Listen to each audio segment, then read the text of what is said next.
Hello bachcho, let's see the question. The question says what would be the charge of Fex positive if the magnetic moment is under root 24?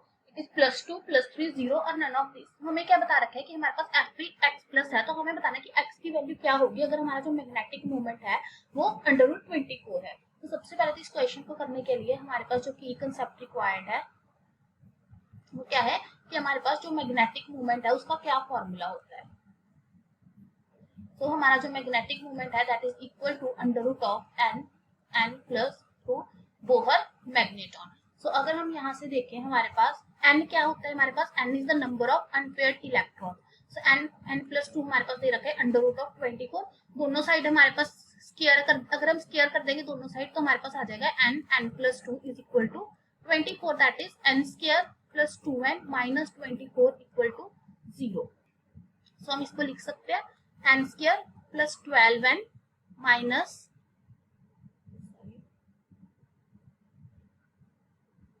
12n minus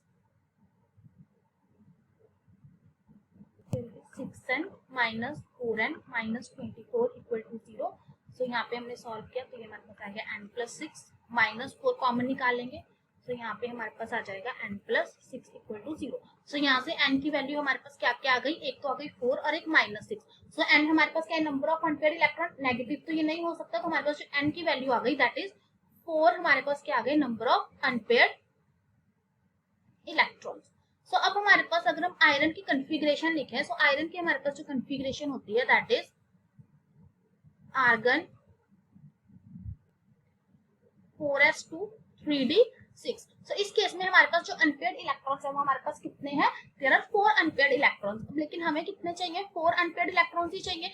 3d6 में अगर हम ध्यान से देखें it is 1 2 3 4 5 6, तो 4 ही हमारे पास जो unpaired electrons है वो प्रेजेंट है. इसका मतलब हमारे पास आयरन के ऊपर चार्ज कितना है, 0. इट मींस इसमें से हमने कोई भी इलेक्ट्रॉन को जो रिमूव है. लेकिन हमारे पास यहाँ पे एक और भी पॉसिबिलिटी है, अगर हम आयरन प्लस 2 लेते हैं दैट इज Fe प्लस 2, तो हमारे पास कन्फिग्रेशन क्या आ जाएगी, आर्गन 3d6. तो उस केस में भी हमारे पास कितने अनपेयर्ड इलेक्ट्रॉन्स होंगे, 4 अनपेयर्ड इलेक्ट्रॉन्स होंगे. तो उस केस में भी हमारे पास बोहर जो हमारे पास ये आएगा मैग्नेटिक मोमेंट आएगा वो अंडर रूट 24 आएगा. इसका मतलब इसकी जो +2 ऑक्सीडेशन स्टेट है उस केस में भी हमारे पास अंडर रूट 24 आ रहा है. तो चाहे सिंपल आयरन है जिसके ऊपर कोई भी चार्ज नहीं है और चाहे आयरन के ऊपर +2 है, दोनों में ही हमारे पास मैग्नेटिक मोमेंट अंडर रूट 24 आ रहा है.